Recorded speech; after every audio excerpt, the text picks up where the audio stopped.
कि आप जानते हैं कि हम प्रेजेंट इंडेफिनिट के अफर्मेटिव निगेटिव से निकल आए हैं, मीन्स सीख चुके हैं। अब हम सीखेंगे प्रेजेंट इंडेफिनिट का इंटेरोगेटिव। इंटेरोगेटिव का मीन्स होता है प्रश्नवाचक, यानी जिसमें प्रश्न पूछते हैं। देखेंगे सबसे पहले इसकी आइडेंटिटी तो वही रहेगी, लास्ट में ता है ती है ते हूँ। स्ट्रक्चर देखिए, डू या फिर डस। डू वहाँ लगता है जहाँ पर प्लूरल होता है, डज वहाँ लगता है जहाँ पर सिंगुलर होता है, प्लस सब्जेक्ट प्लस नॉट। ये यहाँ पर स्पेसिफिक ध्यान रखना कि डू डज प्लस सब्जेक्ट, यानी सब्जेक्ट के बाद नॉट लगेगा, ठीक है। उसके बाद देखिए प्लस V1। देखिए V1 इसलिए आएगा क्योंकि हमारी ये जो हेल्पिंग वर्ब है, अगर प्लूरल है तो डू आ गया, और अगर सिंगुलर है तो डज आ गया, तो इसमें ही ES लग गया सिंगुलर में, और हमारी प्लूरल में तो कुछ नहीं लगता है, इसीलिए अब यहाँ पर V1 यानी वर्ब की फर्स्ट फॉर्म आएगी, उसके बाद plus remaining verb. For example देखते हैं, क्या तुम बाजार जाते हो। देखो मैंने आपसे कहा था कि इंटेरोगेटिव में शुरू में क्या आएगा, क्या, जहाँ पर एक प्रश्न होगा यानी प्रश्नवाचक। तो देखेंगे क्या, क्या मीन तुम, ठीक है। अगर शुरू में ये आता है तो वहाँ पर यूज करेंगे डू का।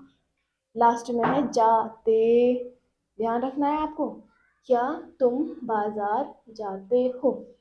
हमने सबसे पहले स्ट्रक्चर में क्या देखा था, डू या डज लगेगा अकॉर्डिंग टू सब्जेक्ट। देखिए सब्जेक्ट हमारा तुम है, तो तुम हमारा प्लूरल होता है, तो कहेंगे do you.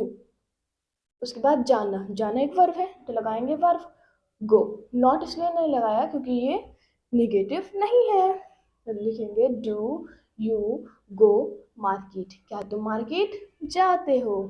Second one is, क्या तुम बेफजूल सामान खरीदते हो, तो कहेंगे क्या तुम, फिर हमारा सब्जेक्ट जो है वो क्या आया, प्लूरल, तो क्या लेंगे डू यू। खरीदने की इंग्लिश आती है परचेज, तो कहेंगे डू यू परचेज बेफजूल यानी वेस्ट, वेस्ट सामान items, do you purchase waste items. Third one is, क्या वह अभी भी पढ़ाती है। देखिए शी आप जानते हैं क्या होता है हमारा, प्लूरल या सिंगुलर, सिंगुलर, तो शी के साथ हम क्या लगाएंगे, डज लगाया, तो कहेंगे she does she still, still means अभी, अभी भी, डज शी स्टिल टीच। देखिए यहाँ पे शी के साथ टीच नहीं लगाया, हमने आपसे कहा था हेल्पिंग वर्ब हमारी जब हेल्पिंग वर्ब में ES लग चुका है, तो अब यहाँ पर ES लगाने की क्या ज़रूरत है, हमें एक वर्ब में लगाना है ES, तो हमने यहाँ पर डज इसमें लगा दिया क्योंकि हमारा अकॉर्डिंग टू सब्जेक्ट, हमारा सब्जेक्ट क्या है, सिंगुलर, तो हमने लगाया does she still teach. Fourth one is, क्या वह तुम्हें घूरता है, तो घूरता है मीन्स बॉयज़ के बारे में बात की जा रही है, गर्ल्स के लिए शी लेते हैं और बॉयज़ के लिए ही लेते हैं, तो कहेंगे डज ही, भी हमारा क्या होगा सिंगुलर, डज ही घूरता, घूरते की इंग्लिश आती है stare, does he stare you. अब देखिए इतना तो हम आपको सिखा चुके हैं, इसके बाद हम चाहते हैं आपको मोर प्रैक्टिस कराएं। अगर आप मोर प्रैक्टिस करना चाहते हैं तो आप कमेंट में हमें ज़रूर बताएंगे।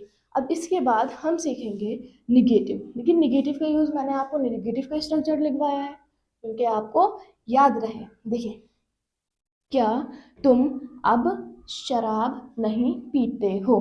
देखो यहाँ पर हमने क्वेश्चन किया और शुरू में, अब आप बताइए तुम के साथ क्या लगाएंगे, बताइए जल्दी से, तुम के साथ क्या लगाएंगे, हमारी जो वर्ब होगी डू या डज, डू लगाएंगे क्योंकि हमारा सब्जेक्ट क्या है, प्लूरल, तो कहेंगे डू यू। और हमने बताया था सब्जेक्ट के बाद यहाँ क्या लगेगा, नॉट, क्या लगेगा, नॉट, डू यू नॉट, पीने की इंग्लिश आती है drink, do you not drink wine. और अब की इंग्लिश आएगी हमारी, अब की इंग्लिश क्या आएगी, नाउ। अब देखिए सेकंड वन देखिए, क्या वह नहीं खेलती है, तो क्या का मीनिंग क्या आएगा हमारा, शी है, तो शी यानी खेलती, तो लड़की के लिए शी का यूज किया जाता है, तो शी, और शी है तो अगर हमारा सब्जेक्ट तो हम डू लेंगे या फिर डस? डस हम पढ़ चुके हैं, तो यहाँ पर लेंगे डस। उसके बाद शी, बताइए यहाँ पर नॉट लें या वर्ब? हमने आपको बताया अभी भी बिल्कुल कि सब्जेक्ट के बाद हम क्या लेंगे? नॉट। उसके बाद वर्ब लेंगे, प्ले। ठीक है, अब इसके बाद हम सीखेंगे क्वेश्चन वर्ड।